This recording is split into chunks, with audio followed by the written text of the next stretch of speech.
கேமோட ஓப்பனிங் சீன்ல விறுவிறுப்பா மேட்ச் போய்கிட்டு இருக்கு. யாரு ஜெயிப்பாங்கன்னு சொல்லிட்டு ஆடியன்ஸும் எதிர்பார்த்துக்கிட்டு இருக்காங்க.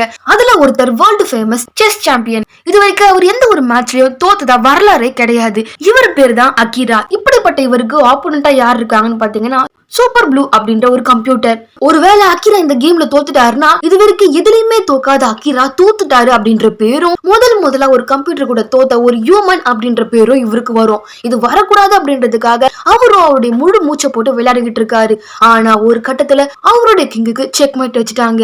இப்ப அங்க என்ன நடந்துச்சுன்னு சொல்லிட்டு அகிராக்கு ஒண்ணுமே புரியல. அந்த இடம் ஃபுல்லாவே மயான அமைதியா இருக்கு. இது வரைக்கும் தோல்வியை பார்க்காத அகிராவுக்கு இத சுத்தமா ஏத்துக்கவே முடியல. செஸ் போர்ட பாதியை உடைச்சிட்டு அங்கிருந்து போயிடுறான். அப்படியே 3 வருஷம் கழிச்சு காட்டுறாங்க. அகிரா அந்த கேம் ஆடி முடிச்சதுக்கு அப்புறம் அவனை யாருமே அதுக்கப்புறம் பார்க்கவே இல்லை. அவன் எங்க இருக்கான்னு சொல்லிட்டு அவங்க ஃபேமிலிக்கே தெரியல. இப்போ ஒரு ரோட்டை காட்டுறாங்க. அந்த ரோடு பார்க்கவே குப்பம் மோடா இருக்கு. அங்க ஒருத்தரை காட்டுறாங்க. இவரை எங்கேயோ பார்த்த மாதிரி இருக்குல்ல, இவர் தான் அகிரா. இவர் ஏன் இந்த நிலைமையில இருக்காருன்னா அவர் செஸ் ஆடி தோத்து போனது அவரால் அக்செப்ட் பண்ணிக்கவே முடியல. அந்த விரக்தியில அவர்கிட்ட இருந்த காசு மொத்தத்தையுமே குடிக்கிறதுக்கும் சூதாடுறதுக்கும் செலவு பண்ணிட்டாரு. அதனால கையில இருந்த காசு மொத்தமே தீந்து போயிட்டு இவர் இந்த நிலைமையில இப்ப இருக்காரு. அப்ப அங்க லக்ஸரியான ஒரு கார் வருது. அந்த காருக்குள்ள இருந்து 2 பாடி கார்ட்ஸ் வராங்க. கட்டாயப்படுத்தி நம்ம அகிராவை காருக்குள்ள ஏத்திக்கிட்டு போறாங்க. அப்படியே சீன் கட் பண்ணா அகிரா ஒரு வீட்டுக்குள்ள இருக்கான். இங்க நம்ம என்ன பண்றோம் சொல்லிட்டு சுத்தி முத்தி பாத்துக்கிட்டு இருக்கும் போது ஒரு ஓரத்துல இருந்து ஒரு உருவம் வருது. அவர் பார்க்க கொஞ்சம் வயசானவரா இருக்காரு. வெல்கம் அகிரா, உங்க கூட கேம் விளையாடத்தான் நான் இவ்வளவு நாள் காத்துக்கிட்டு இருந்தேன். எப்படியோ உங்களை கண்டுபிடிச்சிட்டேன் அப்படின்னு சொல்லிட்டு சொல்றாரு. இது கேட்டு அகிராக்கும் செம ஷாக் ஆகுது. ஏன்னா இத்தனை நாள் அவனுடைய உண்மையான ஐடென்டிட்டியை மறைச்சு வேற வேற ஆட்களா தான் வாழ்ந்துகிட்டு இருந்தான். இவருக்கு எப்படி நம்மளுடைய உண்மையான நேம் தெரியும் அப்படின்னு சொல்லிட்டு ஷாக் ஆகுறான். அப்ப அந்த வயசானவர் என்ன சொல்றாருன்னா, இங்க பாருங்க, நீங்க விளையாடின லாஸ்ட் மேட்ச்ல நான் உங்க மேலதான் பெட் கட்டினேன். அதனால எனக்கு நிறையவே லாஸ் ஆயிடுச்சு. இப்ப அதை ஈடு கட்டுறதுக்காக மறுபடியும் என் கூட நீங்க கேம் விளையாடணும் அப்படின்னு சொல்லிட்டு அவருக்கு முன்னாடி இருந்த ஒரு துணியை விளக்குறாரு. பார்த்தா உள்ள செஸ் போர்டு இருக்கு. இத பார்த்து அகிராக்கு வாந்தி வர மாதிரி ஆகுது. அவன் லாஸ்ட் மேட்ச் ஆடினதுல இருந்து செஸ் பார்த்தாலே அவனுக்கு ஒரு மாதிரி சிக்காயிடுது. அப்ப அகிரா நினைக்கிறான், இவர் யாருன்னே தெரியல, எப்படியாச்சும் நம்ம இவர்கிட்ட இருந்து தப்பிச்சு போகணும் அப்படின்னு சொல்லிட்டு என்னால உங்க கூட விளையாட முடியாது, நான் இப்பயே இங்கிருந்து போகணும் அப்படின்னு சொல்லிட்டு சொல்றான். அதுக்கு அந்த வயசானவர் சொல்றாரு, ஓ கேம் விளையாட முடியாதா, அப்ப நீங்க விளையாடாமலே தோத்துட்டீங்கன்னு சொல்லுங்க அப்படின்னு சொல்லிட்டு முன்னாடி இருந்து அகிராவோட கிங் காயினை சாய்க்கிற மாதிரி போறாரு. இத பார்த்து அகிராக்கு பழைய ஞாபகம் எல்லாம் வர ஆரம்பிக்குது. இதே மாதிரிதானே அவன் அவுட் ஆயிருப்பான், இருங்க நான் விளையாடுறேன் அப்படின்னு சொல்லிட்டு ப்ராப்பரா உட்காந்து விளையாடாம ஜன்னல் ஓரமா நின்று செஸ்ஸ பார்க்காம அப்படியே அவன் மூவ்ஸ சொல்லிக்கிட்டு இருக்கான். அப்படி அந்த வயசானவர் பார்த்தா அவர் காதுல யாரும் அவருடைய அடுத்தடுத்த மூவ்ஸ சொல்லிக்கிட்டு இருக்காங்க. அப்ப இவர் சொந்தமா இந்த கேமை விளையாடல அப்படின்றது நமக்கு புரிய வருது. இப்படி அவன் விளையாடிட்டு இருக்கும் போது நம்ம ஹீரோவோட சோல்ஜரை தாத்தா அவுட் பண்ணிடுறாரு. ஜன்னல் ஓரமா நின்று வேடிக்கை பார்த்துட்டு இருந்த நம்ம அகிராவுக்கு ஒரு அதிர்ச்சி காத்துக்கிட்டு இருக்கு. அது என்னன்னு பாத்தீங்கன்னா, வெளியே செஸ் போர்ட் மாதிரியே ஒண்ணு உருவாக்கி அதுல மனுஷங்களை காயின்ஸ் மாதிரி நிக்க வச்சிருக்காங்க. அதை விட இன்னும் கவனிக்க வேண்டிய விஷயம் என்னன்னா, இவங்க பண்ற மூவ்ஸ் மாதிரியே அங்கேயும் இருக்கு. இப்ப நம்ம ஹீரோவோட சோல்ஜரை கொண்டு இருப்பாங்கல்ல, அதே மாதிரி அங்க இருந்த மனுஷனை ஆப்போசிட்ல இருந்தவன் கொன்னுடுறான். இதை பார்த்து அகிராவுக்கு தூக்கி வாரி போட்டுருது. உங்களுக்கு இதெல்லாம் விளையாட்ட தெரியுதா, அங்க ஒருத்தன் இறந்து போயிருக்கான் அப்படின்னு சொல்லிட்டு அகிரா கத்த ஆரம்பிக்கிறான். அந்த ஓல்டு மேன் ரொம்பவே கூலா, கேம்குள்ள எப்பவுமே நம்மளோட எமோஷன்ஸை கொண்டு வரக்கூடாது, நமக்கு முக்கியமானவங்களை காப்பாத்தணும்னா அதுக்கு முன்னாடி இருக்க சோல்ஜர்ஸ் சாக்ரிஃபைஸ் பண்ணி இறந்துதான் ஆகணும். உடனே அகிரா வேக வேகமா அந்த குத்துப்பட்டு இருக்க மனுஷனை போய் பாக்குறான். கத்திய புடுங்கி விடுறான். ஆனா சாக்குற ஸ்டேஜ்ல கூட அவன் உங்களுடைய அடுத்த மூவ் என்ன அப்படின்னு சொல்லிட்டு கேக்குறான். இவங்க இப்படி பேசிக்கிட்டு இருக்கும் போதே சுத்தி இருந்த மத்த ஆட்களும் போயிடுறாங்க. இவன் கையில கத்திய பார்த்த ஒரு லேடி இவன் தான் அவனை கொலை பண்ணிட்டான் அப்படின்னு சொல்லிட்டு கத்த ஆரம்பிக்கிறான். அதை கேட்டு பயந்து அங்கிருந்து வேகமா ஒரு டாக்டரை பார்க்க போறான். அந்த டாக்டர் நம்ம ஹீரோக்கும் அவனோட ஒய்ஃப்க்கும் தெரிஞ்சவர் தான். இப்ப 3 வருஷத்துக்கு முன்னாடி என்ன ஆச்சுன்னு சொல்லிட்டு காட்டுறாங்க. அகிரா அந்த மேட்ச்ல தோத்தனால ரொம்பவே டிப்ரெஷன் ஆயிட்டான். அவனுக்கு நிறைய இல்யூஷன்ஸ் எல்லாம் வர ஆரம்பிக்குது.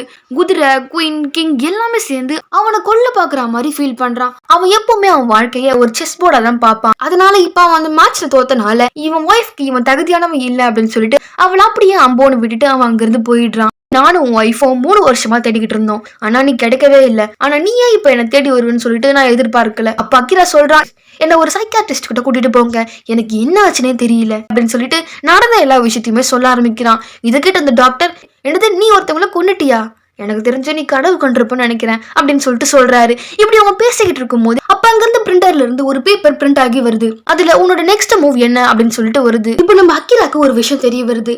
அப்ப இந்த கேம் இன்னும் கண்டினியூ ஆகிட்டு தான் இருக்கு அப்படின்னு சொல்லிட்டு அவனுடைய சிப்பாய ஈதிரி பொசிஷனுக்கு வைக்க சொல்லி சத்தமா கத்த ஆரம்பிக்கிறான். அப்படி அவன் சொன்ன உடனே மறுபடியும் அந்த பிரிண்டர்ல இருந்து இன்னொரு பேப்பர் வருது. அந்த பெரியவருடைய நெக்ஸ்ட் மூவ் வருது. அவருடைய குயினை வச்சு அக்கிராவுடைய குதிரைய போட்டு தள்ளிடுறாங்க. இதை இவன் பாத்துக்கிட்டு இருக்கும் போது பக்கத்துல இருந்த டாக்டர் மயக்க போட்டு விழுந்துடுறாரு.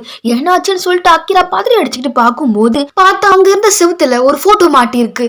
அந்த போட்டோல இந்த டாக்டர் ஒரு குதிரை மேல உட்காந்துக்கிட்டு இருக்காரு. இப்பதான் நம்ம அக்கிராக்கு புரியுது, அப்ப இந்த டாக்டர் தான் அக்கிராவுடைய குதிரை. அது மட்டும் இல்லாம அவர் குடிச்ச டீயோட கப்ப பாக்குறான். அந்த கப்போட டிசைன் பாக்குறதுக்கு செஸ் போர்ட் மாதிரி இருக்கு. அது மட்டும் இல்லாம அதுல குயினோட சிம்பிளும் இருக்கு. அப்ப அவர் குடிச்ச காஃபில தான் பாய்சன் ஆட் பண்ணிருக்காங்கன்னு சொல்லிட்டு புரிஞ்சுக்கிறான். அதே சமயத்துல டோர் பக்கத்துல ஒரு நர்ஸ் இருக்காங்க. ஆனா உள்ள வந்து டாக்டரை காப்பாத்தவே இல்ல. அவரு சாகுற வரைக்கும் வெயிட் பண்ணி அதுக்கப்புறம் உள்ள வராங்க.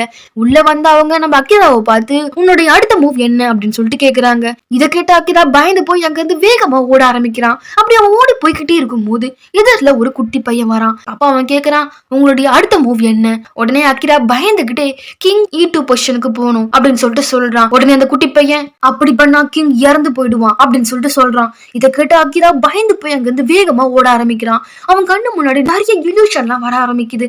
செஸ் போர்ட்லாம் அவனை துரத்துற மாதிரி இருக்கு. அப்படி வேகமா ஓடி போயிட்டு அவன் கார்ல போய் உட்காடுறான். பார்த்தா அவன் கார் பார்க் பண்ணிருந்த இடம் செஸ் போர்ட் மாதிரி இருக்கு.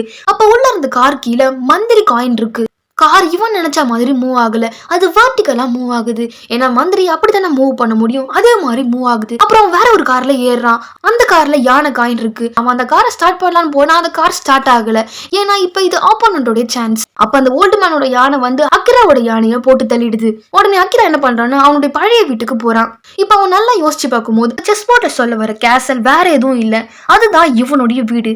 அப்ப அதுல இருக்க குயின் என்னோட ஒய்ஃப் குமி அப்படின்னு சொல்லிட்டு வேக வேகமா அந்த வயசானவருடைய வீட்டுக்கு போறான். இந்த கேமை எப்படியே முடிச்சுக்கலாம், நான் இந்த கேமை இதுக்கு மேலயும் கண்டினியூ பண்ண விரும்பல அப்படின்னு சொல்லிட்டு சொல்றான். இதை கேட்டு அந்த ஓல்டு மேனும் இந்த கேமை முடிக்கணும்னா அதுக்கு ஒரே வழி, நீ தோத்து போகணும் அப்படின்னு சொல்லிட்டு சொல்றாரு. இதை கேட்ட அக்கிராக்கு அவன் சூப்பர் ப்ளூ கூட தோத்து போனதான் ஞாபகம் வருது. நான் மறுபடியும் கேம் ஆடுறேன் அப்படின்னு சொல்லிட்டு ஒத்துக்கிறான். அதுக்கப்புறம் இவங்க 2 பேரும் பயங்கரமா விளையாடுறாங்க.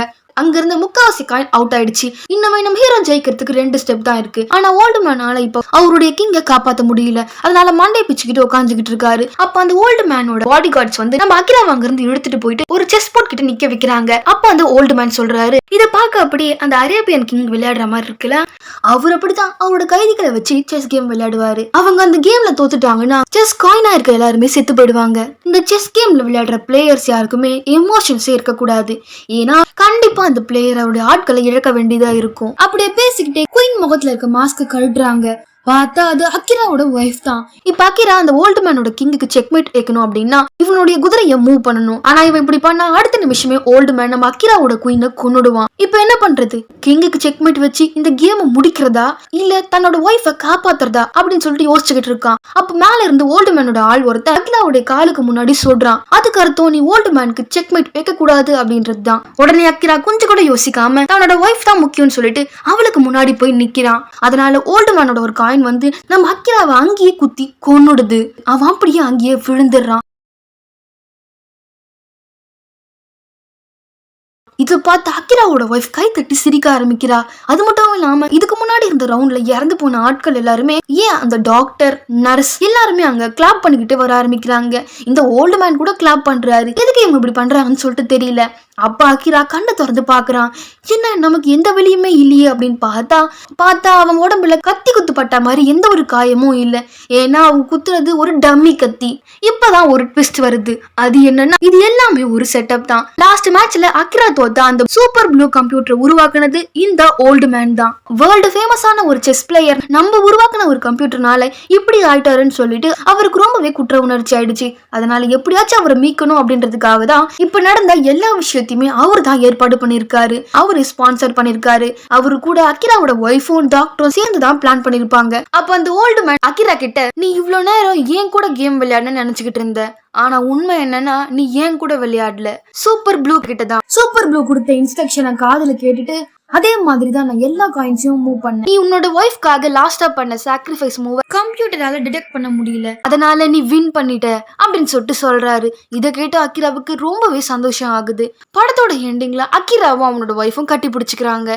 இப்ப அக்கிராவுக்கு புரிஞ்சிருக்கும், லைஃப்ல தோல்வி அப்படின்றதும் ஒரு பார்ட் தான். அதை கடந்து நம்ம முன்னேறி போனாதான் நம்மளால வெற்றியை அடைய முடியும். இந்த படத்தை நான் பார்த்த உடனே இப்ப ரீசெண்டா நடந்த ஒரு இன்சிடென்ட் தான் ஞாபகம் வந்துச்சு. கடந்த 5 வாட்டி உலக செஸ் சாம்பியனா இருந்த மேக்னஸ் கால்சன் அவர் தோத்து போனதை தாங்க முடியாம டேபிள் ஓங்கி அடிச்சு அந்த விரக்தியில எழுந்து போவாரு. அதே மனநிலைமையில தான் நம்ம ஹீரோவும் இருந்தான். ஒரு வாட்டி தான் தோத்தோம், இன்னொரு வாட்டி நம்மளால ஜெயிக்க முடியும் அப்படின்ற ஒரு தன்னம்பிக்கையோட அவன் மறுபடியும் செஸ் ஆட ஆரம்பிச்சிருந்தா ஏன் அடுத்த வாட்டி இதை விட பயங்கரமான ஒரு வெற்றி அவனுக்கு கிடைச்சிருக்கலாம். இது வரைக்கும் அவன் சம்பாரிச்ச வெற்றி எல்லாத்தையும் மறந்துட்டு ஒரே ஒரு தோல்வியை கண்டு பயந்து அவன் கெரியரையே க்ளோஸ் பண்ணிக்கிட்டான். இந்த ரியலையும் வச்சு பார்க்கும்போது எனக்கு என்ன தோணுதுன்னா, தோல்வி அப்படின்றது நம்ம துவண்ட போறதுக்கு கிடையாது, நம்மள தோல் கொடுத்து மேல இன்னும் உயரமா பறக்க வைக்கிறதுக்கு. அதனால நான் ஒரு முடிவு பண்ணிருக்கேன், நம்ம சேனல்ல இதுக்கப்புறம் இன்னும் கொஞ்சம் வித்தியாசமா ட்ரை பண்ணலான்னு இருக்கேன். அது என்னன்றத கூடிய சீக்கிரம் நீங்க பாப்பீங்க. போதும், இதுக்கு மேல பேசிக்கிட்டு இருந்தா ஓவரா அட்வைஸ் கொடுக்குற அப்படின்னு சொல்லிட்டு அன்சப்ஸ்கிரைப் பண்ணிட்டு போயிடுவீங்க. அதனால டாடா பாய் பாய். மறக்காம இந்த வீடியோ பார்க்குறவங்க லைக் போட்டுக்கோங்க மக்களே, சப்ஸ்கிரைப் பண்ணிக்கோங்க. ஓகே, பாய் பாய். மேலும் இது மாதிரியான அதர் லாங்குவேஜ் மூவிஸ்லாம் தமிழ்ல பார்க்கணும்னு நினைச்சீங்கன்னா மறக்காம நம்ம சேனலை சப்ஸ்கிரைப் பண்ணிடுங்க. அப்புறம் பக்கத்துல இருக்க பெல்ல தட்டி விட்டுருங்க.